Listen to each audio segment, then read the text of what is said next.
My name's Jacob Ryan. I've been at Mercedes for 10 years, 5 years as a temp, 5 years permanent. In March, it'll be 5 years. Right now I work in the KVP shop. I'm Jeremy Kimbrell. I started working at Mercedes in 1999 as a temporary. So I worked for a year as a temp, and I've been full-time for 23 years. My name is Kismet Finkley. I am a quality inspector, and I've been at Mercedes for 22 years. I'm Paul Helms, and I've been at Mercedes going on 27 years. I was hired in 1997. Wow, so you came on 3 years after it opened. Right. Or 4 years. Well, 97. We hadn't ran our first production car when I came in. And so you were a temp for 5 years. You started at $14 an hour? It was either 14 or 14.50. And where were you at after 5 years? I believe it was either 17.25 or 17.50. KVP, what is that? KVP shop. None of us, even the people that have been in the shop forever, really know what KVP stands for.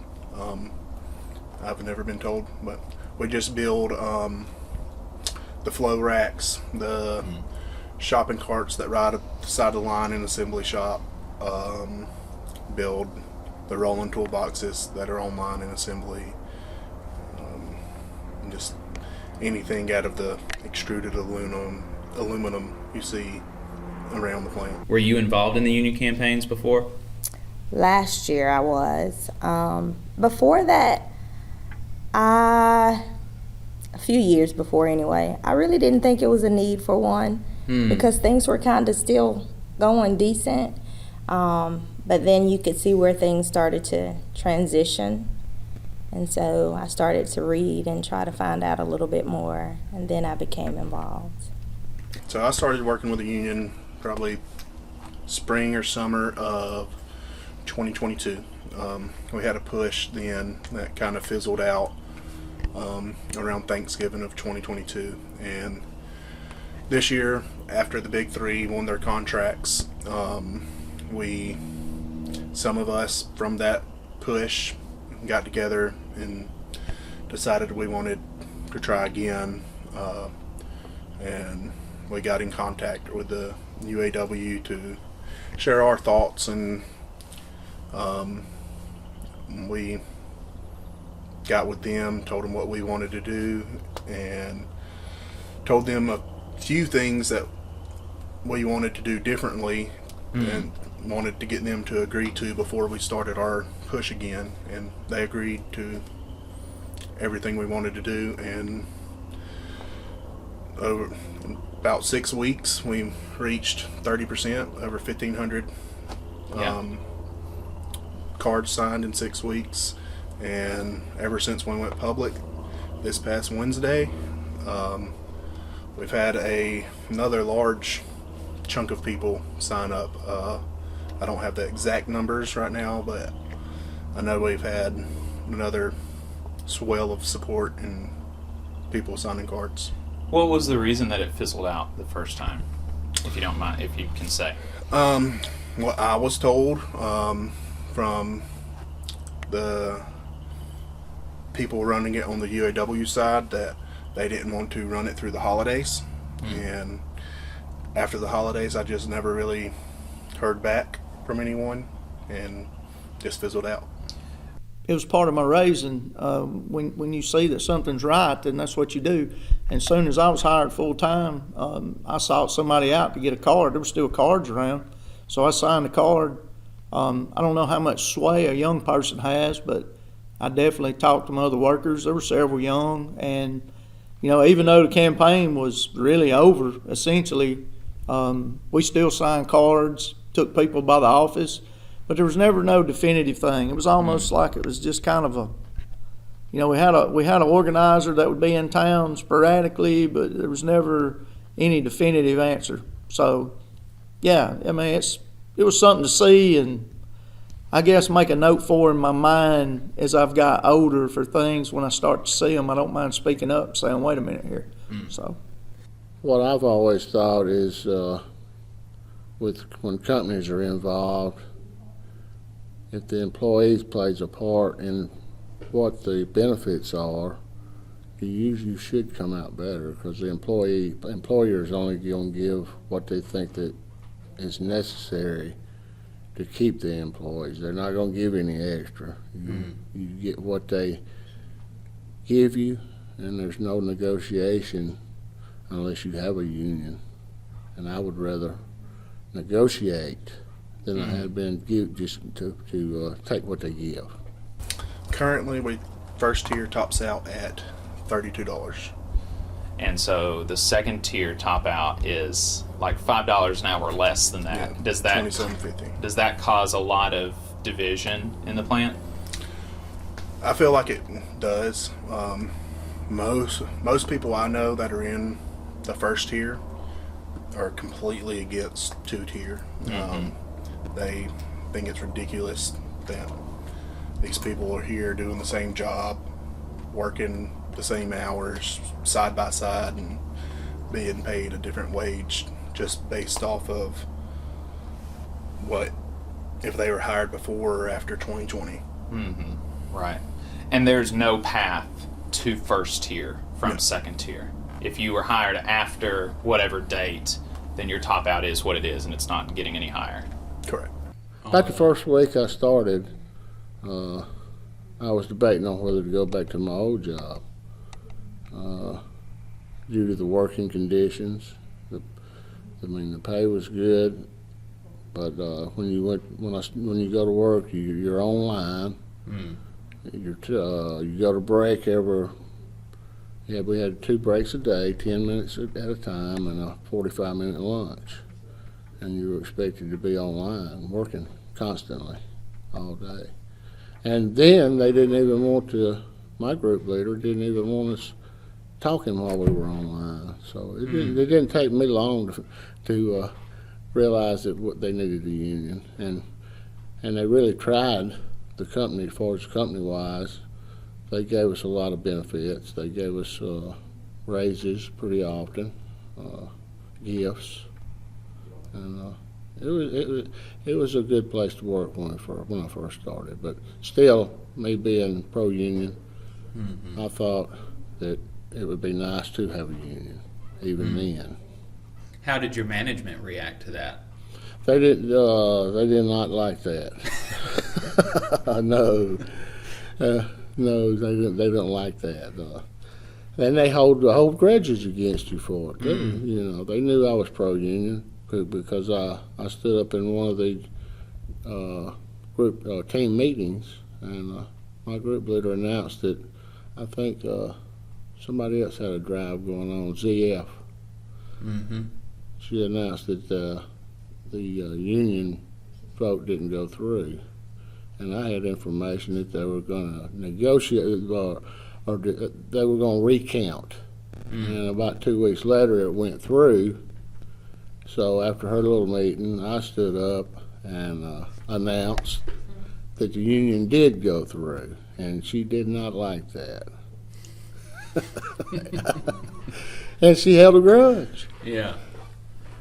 Quite some time. Some of the stuff that they used to kind of, I guess, cover up, they were more outspoken with. Pay, definitely. The benefits, instead of being as good as they were getting worse. And then recently, the work hours, they were crazy. Too long. They say it's... What are you usually working now? I work from 6:15 in the morning to 6:15 in the evening. How many days a week? We are on a rotation schedule where you get a Wednesday and a Thursday off, and then you work Friday, Saturday, Monday, Tuesday, Wednesday, Thursday. And then you'll have 5 days, and then you'll start that rotation yet again. But all those days you're working till 6:15, even on Saturdays. So what is that, 6 days a week? Usually? Yeah. Or between 5 You and 6 have a days? Sunday break. Yeah. But yeah, Wow. 4 to 5, 6. And it didn't used to be that way? No, it didn't used to be that way. You get 1 weekend off a month Now? now, and it didn't used to be that way. What were the schedules like when you first came on? When I first came on, we used to be off every weekend, and then they started rotating weekends where we would have 2 weekends off and 2 weekends on. And that was still good. You know, it was okay because you still had time to do things and spend time with your families. But now it's really difficult. You're talking about the treatment changing. What do you mean by that? Well, I think every job has the favoritism where, you know, this job is given to this person, not because of what they know, but who they know.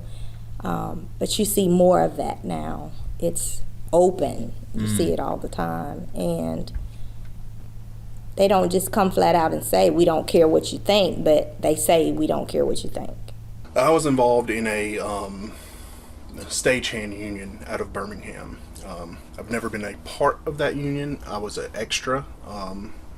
My now father-in-law is in that union and has been for years. So I've worked with them and I see all their benefits they have. I started working with them back in 2008. And I've seen them go through different contracts and how much their wage has went up over the 10-15 years I've been out there, and it's crazy how much the union helps them, and as far as wages and benefits. Well, it used to be a lot of teamwork, and I don't feel like there's much teamwork now. I think people are working to get out as soon as they can. Most of them work from 6 to 6, like she was saying, and it's just a race to get out of there. It's no teamwork. You pull the line, and the first thing that happens is your team leader comes back and starts the line back up. It's like it's a race to get out of here. It's too many hours in one day. I mean, 11 hours a day is just too much. When we first started up, I mean, it was a lot more teamwork. We worked long hours.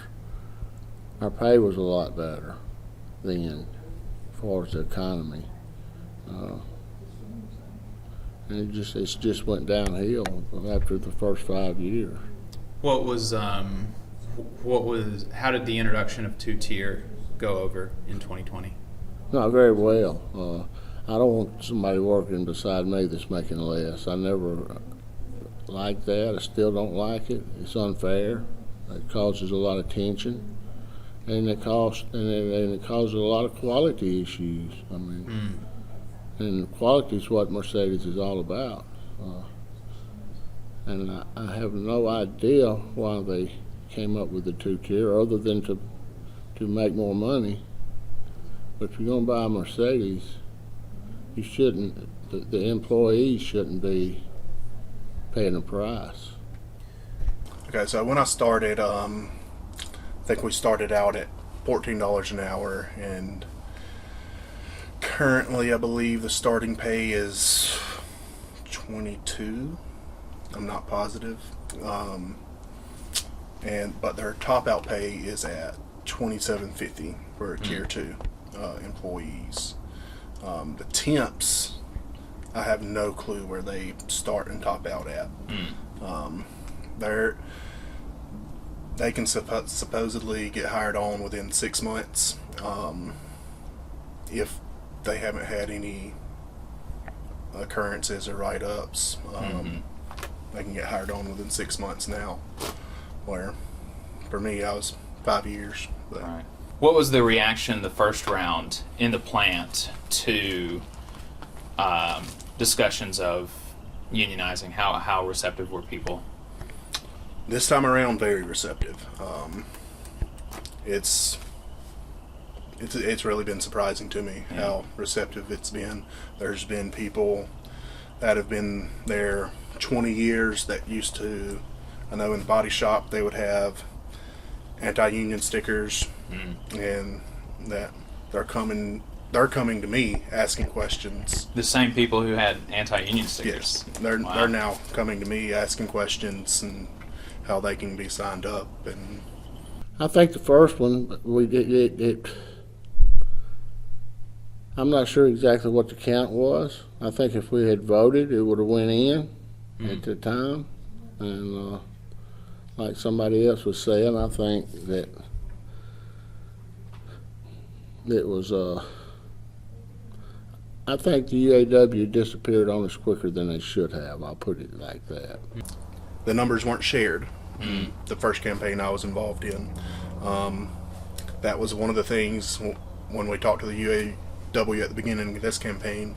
We wanted to be able to see the numbers and see who has and hasn't signed up. That was one of our, I guess, demands to the UAW before we decided to start another campaign. What about the first time that they had, that these people were kind of galvanized against the union, wearing anti-union stickers? That's a pretty aggressive thing to be doing in the middle of a union campaign. Why was it that they were antagonistic towards the union effort? Well, the ones I've talked to, I know when I came in 2014, I believe it was near the end of a union campaign. I remember seeing some people from the union out in the lobby passing stuff out when I very first got hired on in January of 2014. At that time, I had no clue about the union. I hadn't been working at Mercedes long enough to really know if I wanted a union or not. I really had no clue.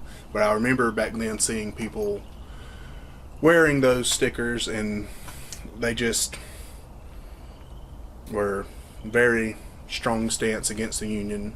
They believed if a union came in that they would end up losing benefits and pay. I'm not sure why they would think that, but I didn't want to hear what they had to say.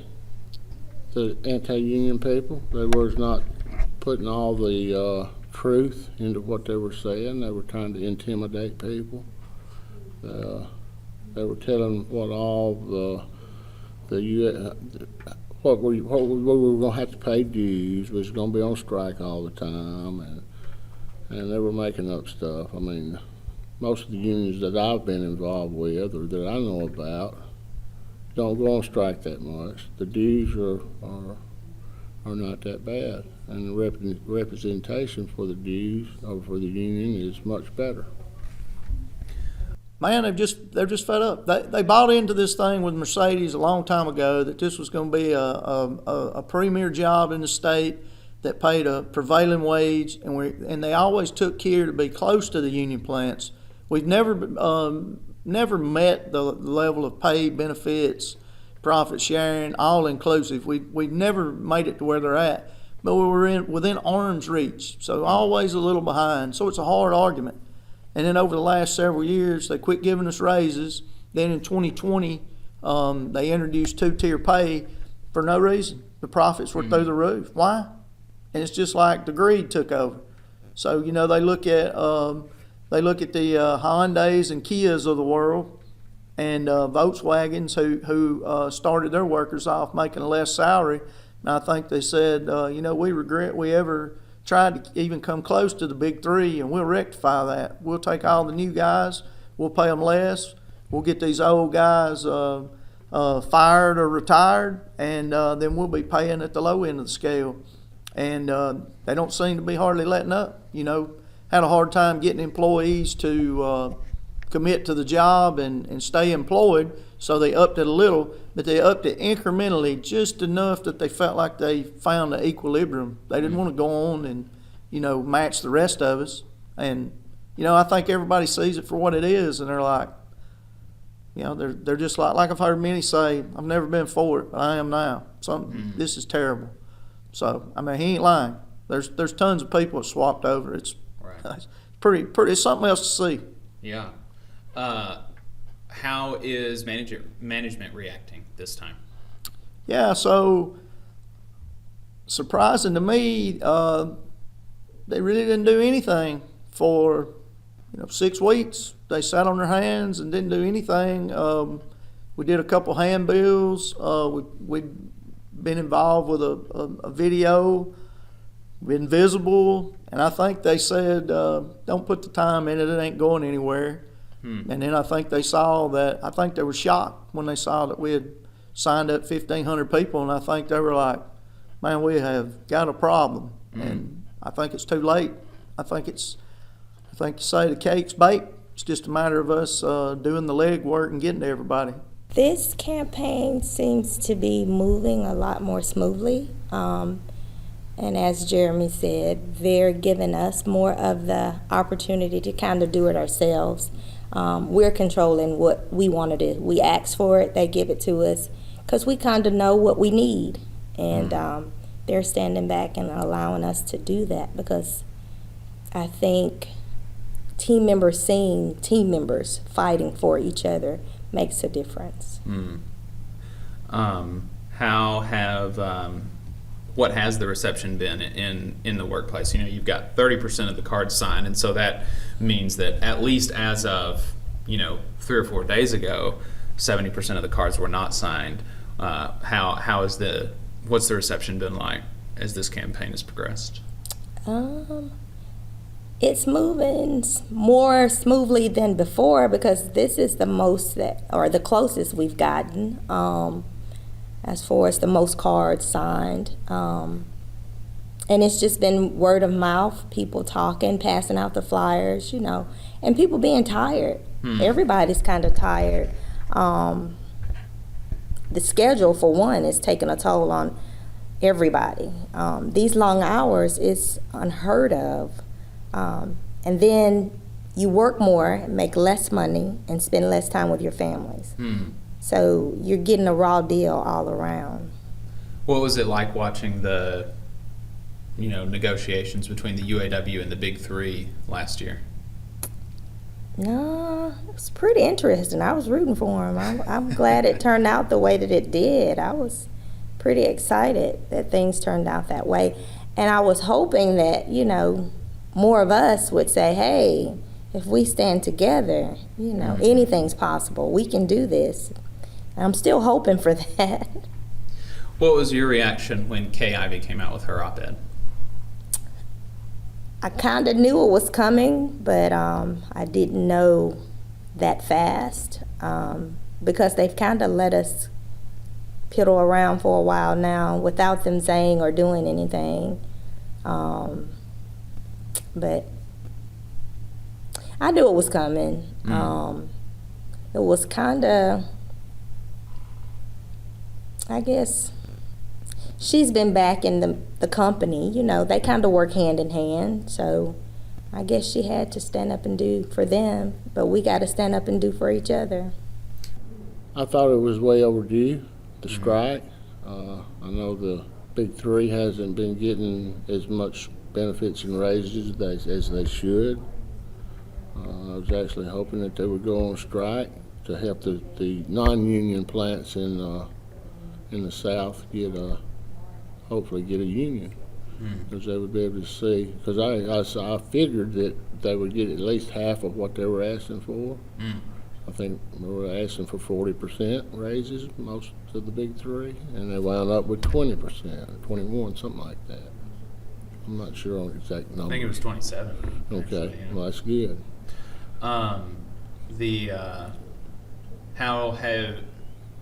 Were your coworkers paying close attention to it?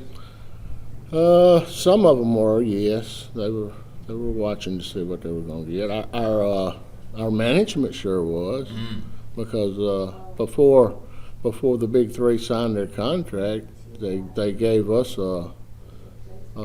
what they called an 8% raise before the negotiations had finished at the Big Three. So they kind of jumped the gun, because they figured that they were going to get at least half, like I did. So they went ahead and gave us a skimpy raise. You said what they called an 8% raise. Why did you phrase it like that? Well, they raised our. They gave us we get a attendance bonus, $100 for every month if we don't miss any days. That's what we used to get. So they doubled that. But when they doubled it, they counted that as part of our raise. And to me, that's not a raise. But there you go again, the company trying to think we're dummies. I know it's a factor with me, because even when I was helping on the last union drive, I was kind of hesitant about everything that's happened with the UAW in the past. Right. But with Shan Fain being elected and me seeing what he has done for the big three, and me watching him at rallies and his interviews, he's not playing around. Like, he's out fighting for his union members and Right. getting record contracts like no one's seen before in the UAW. Yeah, so the UAW contracts played a part because, you know, their last several contracts, definitely they got raises and, you know, pay increases, and we stayed below those. But this one was pretty significant. So when you factor that in, and then you project it out into the future, and then you show what we have, then you can make an economic argument. But I think more than anything is that Mercedes, with the record profits, they give us a bonus once a year. It's not profit sharing. We see record profits, but we don't see record bonus. And then we see two-tier pay. And then we see every time we get a 1% raise, our insurance goes up, our deductibles go up, co-pays go up, and we're just, I mean, you know, maybe we don't all have college degrees and are not engineers, but we can do simple math. Doesn't make sense. So they've really taken us for fools, and I think, you know, the bully went too far. I think they crossed the line. What did Mercedes do? Well, we received our, what they call our raise, just a few weeks before the union contract was won. And ever since then, they have not said anything about wages or benefits. They've just kept quiet while all these other companies are announcing raises and changes to 1 and 2 tier systems, and Mercedes just has not responded at all. What was the raise? For first tier, it went from, I believe it was $31.13 up to $32 an hour, which is, I believe, 2.7%. And for 2 tier, I forgot where they were at, but they are now making $27 an hour, $27.50 an hour. And How long does it take to get, what's the progression? How long is that? I know with me, I'm still not topped out. I'm one of the last first tier people. My top out takes 5 years. I will top out in March. And I know with 2 tier, originally it was 7 years to top out, and then they lowered it a couple years ago to, I believe, 5, and now it might be lowered down to 4. I'm not exactly sure on their progression. Almost within the hour that the UAW came out with their announcement that they had hit 30% at the Mercedes plant, Governor Ivey came out with her own statement, really lambasting the union effort, saying that this isn't the Alabama way, that the UAW is an out-of-state special interest, and her special interest is her constituents, right? So what was your reaction to seeing that? Well, my reaction to that is she apparently has already known that there's been union activity across all the auto plants in Alabama, at Mercedes, at Hyundai, up in Huntsville, at Toyota, Mazda. She knew this was coming, and my response to that is, she says it was it's out of state special interest groups. I know us at Mercedes, I was involved in the first part of this push, and we came together as a group without the UAW. We said what we wanted to do, and we went to the UAW with demands of our own to them, and we told them, we want you to tell us you'll agree to these demands, and if we can't come to an agreement, we're going to try to form a private union. And UAW agreed to everything we wanted. They backed us. They're letting us run the campaign ourselves. They are involved very little. They just help us where we ask for help. And as far as the organizing goes, it is all us. It has nothing to do with them. And she also said that she also stated that I forgot what she said. Not the Alabama way. She was fighting for Alabama workers. Yeah. If she wants to fight for Alabama workers, she needs to step back and allow Alabama workers to do what they want, to allow them to vote on whether they want a union or they don't want a union. If it comes to a vote and it's voted down, it's voted down. If we want a union and it gets voted in, it's voted in. She just needs to step back and allow the workers to do what they want to do. I've just seen how the union helps the members through the stagehand union. I mean, I've seen that everything, for the most part, is done fairly. There's no favoritism. They work purely off of seniority, other than elections. And they get raises, they get benefits.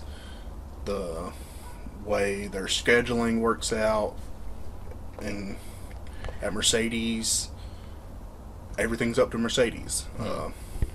Our wages have not been keeping up with the industry standard. Our benefits have definitely not been keeping up. And as far as the schedule, whenever they get ready to change the schedule, it's what they want to change it to. If they want to add a Saturday, like when I was in the body shop, our schedule was Monday through Friday. We did have some scheduled Saturdays, but if they had to add a Saturday, their rule in their handbook says that we have to be notified by 1 p.m. on Thursday afternoon if we have to work a Saturday. And not long before I left the body shop to go into KVP, they came to us on a Friday around 11, 12 o'clock and told us we're going to have to work Saturday the next day. And we called down HR. We were mad. And we told HR, hey, in the handbook it says we have to be notified by Thursday afternoon. And HR told us that a senior manager can override anything in the handbook. So what's the point of having a handbook with rules if they can just change and break the rules whenever they want to? Like their favorite line at Mercedes, whether it's in a star report, which is a video they'll put out on our employee app, or on a bulletin that they put out in our team rooms in the morning, at the bottom it'll say, "Thank you for your flexibility." And every time we see or hear that line, we know we're getting screwed in some way. Like they're adding on a shift where previously they said they wouldn't do. Assembly 2, just a few months ago, they told them they can start adding in mandatory Sundays. So they can work 7 days a week instead of 6. So it's all up to them. That we have no say in anything. And they say thank you for your flexibility, and it's not flexibility. It's you're going to do this, and this is how it's going to be, and we're no longer flexible. It's time that we're pushing back. We've made it past our flexing point. About this Most of the people I've talked to have been very well accepting of of us getting a union in our group. We've usually had about 3 people. We probably doubled that just in my group only, and it's still opening more eyes. And I think if we continue to get cards signed, it'll keep getting better. It's just it's a better way of life for me to be able to negotiate and to get better benefits. What was management's reaction when y'all went public with 30% signed? They just recently had a video out explaining what the do's and don'ts are, I guess you would say. Explaining to the people that if they sign a card, it'll be active for 1 year, that they don't have to sign if they don't want to, and things like that. Ivey, pretty quickly after y'all's announcement, released an op-ed where she said the UAW is a special interest group trying to tell Alabama how to do business. Yeah. What is your reaction to that?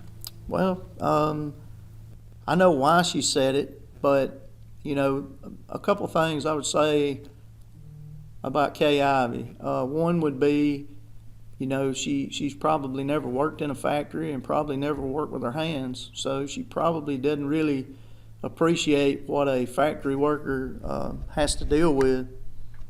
So, you know, who is she representing? And I think she made it clear, you know, she said, I'm looking out for Alabama's employers.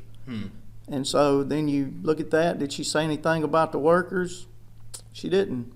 So, you know, we workers at Mercedes, we don't have anybody looking out for us except each other. So, you know, that's what we're going to do. We're going to look out for each other and let Ivey look out for the employers.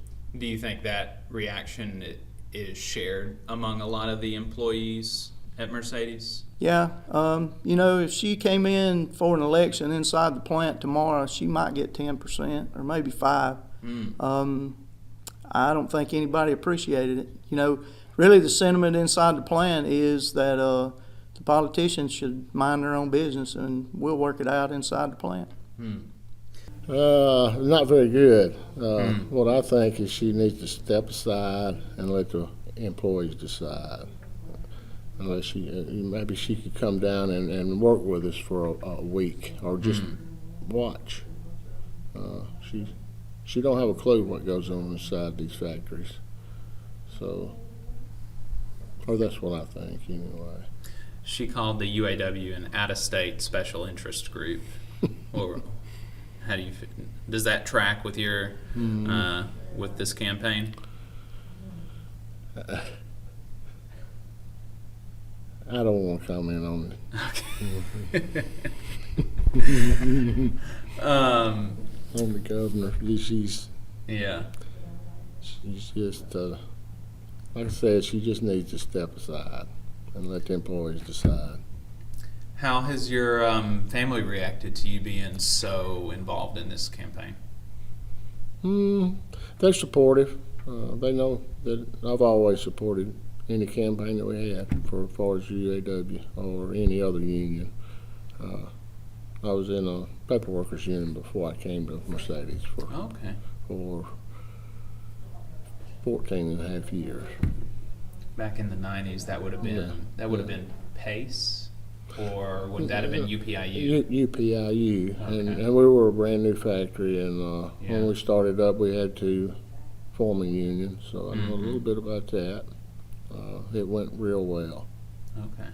It wasn't 250 people there. So, what would your message be to folks outside of the factory that are wondering about this? You know, especially people that might be skeptical that you know that unions are necessary. Well, for one, after 5 years of working at Mercedes, we had pretty good benefits. So the last 17 years, we went from here to here. It's been a steady decline. Our pay and our benefits have gone down. Right now, people used to want to stay there, and they would work there. It was a career. Now it's not. It's a revolving door. If anybody wanted to look into see what the turnover ratio is, they would be greatly surprised. And that's due to the benefits, the pay, and the long hours. Right. It really needs to be something done, and we're just trying to have a better life for us, our family, and anybody involved with Mercedes. We don't have a ton of real political people that's like on our organizing committee, but inside the shop on the floors, and that's where the action happens. Man, we have a lot of people that are staunch Republicans. They have no problem talking to people about the union. So, everybody is, it's like one guy told me one time, he says, I see a whole lot of Republicans getting mistreated out here. So what do I care about that? And one thing I think people are appreciating more and more every day is this is the first campaign since I've been here. This is truly worker-led. So us workers are putting in all the time and the effort, keeping up with everything. We don't have an organizer on site. We're doing this ourselves. I've not heard of that happening. It's something I have asked for in the past to let us do it. Let us have the say in the actions we take and what we put out. And they didn't really agree with that. And this time we've got free reign. We ask for certain items and they get them to us, and we handle the rest. We communicate with each other. We handle the message. And I'm telling you, I think people appreciate it. So they've responded so far. So you're not being controlled by out-of-state special interest liberal union bosses. Yeah, I'm not seeing those guys. I don't know what she's talking about. I mean, I know why she's saying it, but it just shows how disconnected she is to, what takes place out here every day at Mercedes. I mean, at any time, if she wanted to impact the workers at Mercedes, she could have helped out in 08 and 09 when we forced over 1,000 workers out the door and wouldn't let them come back. When things started ramping back up, they replaced them with temps. And she also could have intervened when we went to two-tier pay in 2020, but she felt like that wasn't her place to get involved. So, now that the workers are handling it themselves, she needs to take the same approach, just hands off and let the workers handle it. Why are they saying that they are interested this time? I mean, most people, they are just tired of being left behind in pay, in benefits. Every time we do get a small raise at Mercedes, which is once a year, they raise our insurance to where our raise really is wiped out. Like, we didn't receive a raise. So our insurance premiums go up. This time our insurance premiums and our coast pays went up. So, what I would just say is I hope that our community appreciates what we're doing. There was a time when for this area, Mercedes was one of the top paying jobs. We had people that were leaving some of the other top employers. They'd leave Nucor Steel, BF Goodrich, U.S. Steel, U.S. Pipe, UPS. They were leaving those jobs and coming to Mercedes, and because it was a career job. And now it's going in the other direction. People are leaving Mercedes, going to these other places. Several of them pay more money. Some of them pay significantly more. And so now this is just another job. And so the way I see it is us workers that's in that plant, we're going to stick together and we're going to make Mercedes the job it was meant to be, a prevailing industry job, paying a prevailing wage in central Alabama, and we'll watch that branch out into the surrounding community. What they say, a rising tide lifts all boats. So we'll get it started and watch the rest grow. At some point, we have to stand for something or we'll fall for anything. And right now, we have the opportunity to stand together and make things better, not just for one person, but for everybody. And if you're interested in that, sign a card. I guess what I want to leave people with, just recently, on this past Friday, they put out another STAR report on Stay Informed, where they tried to come out and act like they were neutral on the union, but anyone that watched it can tell that they're strongly trying to get you not to sign a card.